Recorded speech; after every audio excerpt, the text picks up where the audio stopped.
Hi, I'm Dr. Amber Belt with Sage Sirona, and I'm going to teach you how to make slippery elm pudding from slippery elm powder.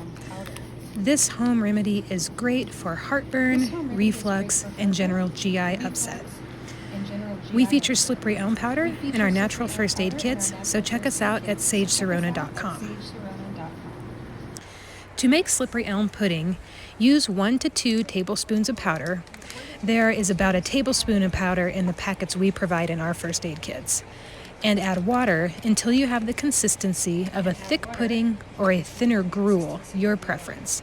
I prefer a slightly thinner pudding-like preparation myself. It's as easy as that. The taste of the slippery elm pudding is mild and slightly sweet, and the texture is slippery, sort of like a boba tea ball or that tapioca slippery texture. Taking 1 to 3 doses per day is safe, but if you are using this remedy frequently, you want to start looking for root causes of your GI issues. Knowing natural home remedies is great when you have a need for some first aid or if you are staying away from synthetic medications. I hope this demo helps you feel empowered to use a new natural medicine tool.